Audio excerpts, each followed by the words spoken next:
Latest టెక్నాలజీతో చిన్న injection తో నన్ను పూర్తి ఆరోగ్యవంతురాలను చేశారు. Elite spine and pain management centre, Manikonda, Dilsukh Nagar. ప్రస్తుతం మణికొండ దగ్గర ఉన్నాం. సీరియల్ యాక్టర్ చందు నిన్న నైట్ సూసైడ్ చేసుకోవడం అయితే జరిగింది.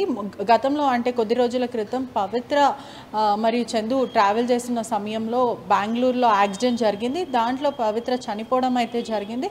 పవిత్ర చనిపోయిన 2 రోజులకి చందు ఇన్స్టాగ్రామ్లో పోస్ట్ పెట్టడం అయితే జరిగింది. 2 డేస్లో నేను వచ్చేస్తున్నాను నీ దగ్గరికి, జిమ్ కోచ్ మనకి జిమ్ కోసం రమ్మంటున్నాడు అంటూ సూసైడికల్ థాట్స్తో పోస్ట్ చేయడం అయితే జరిగింది. ప్రస్తుతం అక్కడనే ఉన్నాం. నిన్న నైట్ చున్నీతో హ్యాంగ్ చేసుకున్నాడని అయితే పూర్తిగా అయితే తెలుస్తుంది. ఏదైతే అపార్ట్మెంట్స్లో పవిత్ర అపార్ట్మెంట్స్లో చందు వచ్చి అంటే ఈరోజు పవిత్ర పుట్టినరోజు అయినప్పటికీ కూడా తన జ్ఞాపకాల కోసం ఇంట్లోకి వచ్చి దాని తర్వాత అతను సూసైడ్ చేసుకోవడం అయితే జరిగింది. మొత్తం మీద అయితే చందుకి ఆల్రెడీ పెళ్ళయింది, ఆ విషయం దాచిపెట్టారని చెప్పడం అయితే జరుగుతుంది. కుటుంబ సభ్యులు పెళ్ళైన సుమారుగా 2005 నుంచి ఏదైతే వైఫ్ శిల్ప ఉందో శిల్పకి మరియు చందుకి సుమారుగా 11 years ఆఫ్ రిలేషన్షిప్. ఆ తర్వాత పెద్దల సమక్షంలో వీళ్ళు పెళ్లి చేసుకోవడం జరిగింది.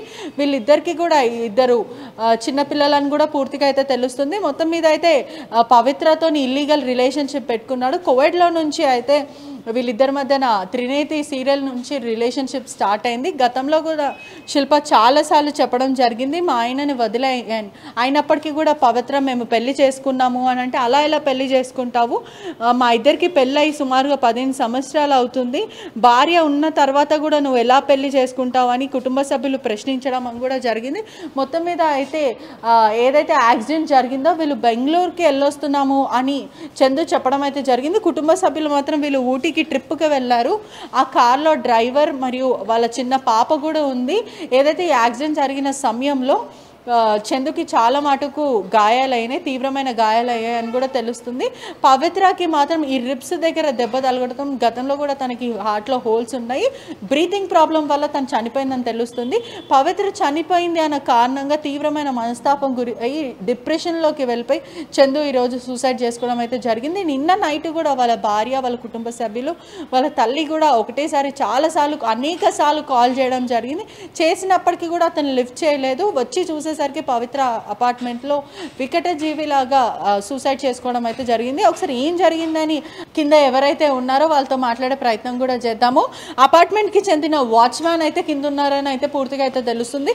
ఒకసారి మాట్లాడదాము. పోలీసులు మాత్రము క్లూస్ టీమ్ వచ్చి పూర్తిగా ఎవిడెన్స్ అంతా ఆధారాలని సేకరించారు. దాని తర్వాత మొత్తం మీద అయితే బాడీని కూడా యశోద ఏదైతే హాస్పిటల్కి, ప్రభుత్వ హాస్పిటల్కి తరలించడం అయితే జరిగింది. మొత్తం మీద అయితే లాక్ అయితే వేసి ఉంది.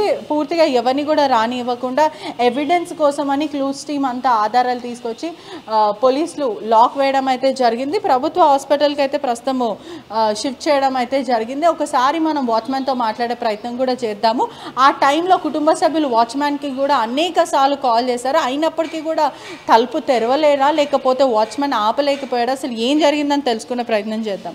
అసలు ఏముంది అంటే ఎప్పటి నుంచి పవిత్ర కానీ చందు కానీ ఎప్పటి నుంచి ఇక్కడ ఉంటున్నారు? 1 year నుంచి. 1 year నుంచి. అంటే పవిత్రతో పాటు వాళ్ళ కుటుంబ సభ్యులు, వాళ్ళ ఫ్యామిలీ, చిన్నపిల్లలు వీళ్ళందరూ కలిసి ఉంటారా? అంటే పవిత్ర గారు వాళ్ళ ఫ్యామిలీ వచ్చేవారు, వాళ్ళ అమ్మగారు నాన్నగారు వచ్చేవారు, పవిత్ర గారు వాళ్ళ అమ్మాయి అబ్బాయి ఉండేవారు, చందు గారు ఉండేవారు. అంటే ఇప్పుడు ఈ సూసైడ్ జరిగినప్పుడు మీకు తెలుసా, అంటే వాళ్ళ కుటుంబ సభ్యులు మీకు కాల్ చేశారా, ఎవరైనా చేశారని చెప్తున్నారు? మాకంటే ఫ్రెండ్స్ వచ్చారన్న, ఈవినింగ్ ఫ్రెండ్స్ వచ్చి అన్న సార్ వచ్చారన్న, సార్ పైన ఉన్నారు అన్నాను.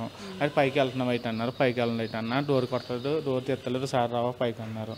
పైకి వెళ్ళామండి. పైకి వెళ్ళి డోర్ చూస్తున్నా కానీ తీస్తలేదు. ఒకసారి మెయిన్ అభ్యర్థనన్నా కరెంట్ పోతే ఒకవేళ వెళ్తారేం కావాలంటే చూస్తే తీసినా కానీ తీయలేదు. సరే అన్న, నిద్రలో ఉంటే కరెంటు తీస్తే వస్తారు అని చెప్పి అలా అనుకున్నారు. సరే అన్న పాల్గొట్టేద్దాం అని అంటే, సరే డిస్టర్బెన్స్ ఉండకూడదు కదా, సరే చూద్దాం, ఒక దెబ్బ కొట్టి చూద్దాం, లేదంటే పోలీస్ ఇన్ఫార్మ్ చేద్దామంటే ఒక దెబ్బ కొట్టినప్పుడు వచ్చేసింది. డైరెక్ట్ ఉందని మీరు లోపలికి వెళ్ళకండి, కిందకి వచ్చి మెయిన్ అభ్యర్థినప్పుడు డైరెక్ట్ బాల్కనీలో డైరెక్ట్ కానేస్తున్నాడు ఆయన. బాల్కనీలో చూస్తే డైరెక్ట్ ఊరేసి చచ్చిపోయి, అంటే అప్పటికే ఊరేసుకున్నారు. ఎంతసేపు అయింది అట్లా? మనకి అది తెలియదు ఆ టైం అంటే ఎంతసేపు అని మనకు తెలుస్తాయి. అంటే వీళ్ళిద్దరు ఎలా ఉంటుండే, వీళ్ళిద్దరి మధ్యలో గొడవలు అలా గొడవలు ఎప్పుడు? అంటే వాళ్ళ కుటుంబ సభ్యులు ఆల్రెడీ చందుకి పెళ్ళి అయిపోయింది, ఆ విషయం తెలుసా? మీకు తెలియదు. కానీ వాళ్ళ కుటుంబ సభ్యులు ఎప్పుడైనా చందు వాళ్ళ వైఫ్ ఇక్కడ రావడం అట్లా ఏం లేదు? మీకు ఎంతసేపు వీళ్ళిద్దరు భార్య భర్తలేమో అనుకున్నాను. అంతే, అలానే అనుకున్నాను. అంటే ఇప్పుడు వాళ్ళ కుటుంబ సభ్యులు అంటే ఈ జరిగినప్పుడు పోలీసులు ఎంక్వైరీ కానీ ఎవరైనా రావడం కానీ చేశారా ఇక్కడ? ఎంక్వైరీ పోలీసు ఫిర్మా చేసి వచ్చారు. వాళ్ళ ఫ్రెండ్స్ కూడా వాళ్ళ నాన్నగారికి గట్రా ఫోన్ చేశారు. వాళ్ళ నాన్నగారు గట్రా వచ్చారు. ఓకే. అంటే ప్రస్తుతం ఇప్పుడు ఎవరైతే పవిత్ర వాళ్ళ పిల్లలు ఉన్నారో వాళ్ళు వచ్చి చూడడము దాని తర్వాత అలాంటివి ఏదైనా? అదే వాళ్ళు వచ్చారంటే అక్కడ కార్యక్రమం అవ్వకు వస్తామన్నా అని చెప్పారండి అంతే. అక్కడికి అక్కడ ఇంకేం చెప్పలేదు. అంటే మీరు అప్పటికే వెళ్ళారు, ప్రయత్నించారు డోర్ కొట్టే ప్రయత్నం. అంటే ఎప్పటి నుంచి ఎప్పటి వరకు ప్రయత్నించారు, ఎప్పుడు చూసారు? మార్నింగ్ వచ్చారండి ఆయన. ఈ టైంకి వచ్చారు 10:30 ఆ టైంకి వచ్చారు. మార్నింగ్ నిన్న ఫోన్ చేసాం ఒకవేళ ఏమంటారు ఏంటంటే కీస్ ఆల్రెడీ తన దగ్గర ఉండే. కీస్ ఆల్రెడీ నా దగ్గర ఉన్నాయి. ఆయన ఆల్రెడీ పైన గొల్లు పెట్టుకున్నారు. ఆయన గొల్లు పెట్టుకుంటే మామూలు ఈవినింగ్ 7 o'clock అలా వచ్చారు. వాళ్ళు వచ్చి మామూలుగా అన్నా ఒకసారి పైకి వెళ్ళి చూద్దాం అసలు అంటే అప్పుడు వెళ్ళామండి. అంతవరకు మాకు ఏం తెలియదు. ఏ టైంకి వెళ్ళారు? 7 o'clockకి వెళ్ళారు. అప్పటి వరకు తెరవలేదు. మరి మీకు ఎప్పుడు తెలిసింది చనిపోయాడు అని? ఎప్పుడు చూసారు? డోర్ పాల్గొట్టగానే డైరెక్ట్ టైం ఏ టైం? టైం అంటే టైం 7:30 ఆ టైం. అప్పుడు చూసారు. అప్పటికి చనిపోయాను. ఓకే, ఇది చూస్తున్నారు కదా. అప్పటికే అతను ఆల్రెడీ వీళ్ళు ప్రయత్నించారు. ఇప్పటివరకు కొంతమంది ఫ్రెండ్స్ వచ్చి సెర్చ్ చేయడం అయితే జరిగింది. ఆ సెర్చ్ చేసిన సమయంలో కూడా చందు కనిపించట్లేదని భార్య కుటుంబ సభ్యులందరూ కూడా ఆవేదన వ్యక్తం చేశారు. దాని తర్వాత ఒక్కసారి వచ్చి చెక్ చేయి అసలు చందు ఎక్కడున్నారని కొంతమంది కుటుంబ సభ్యులు ఫ్రెండ్స్ని అపార్ట్మెంట్స్కి పంపించడం జరిగింది.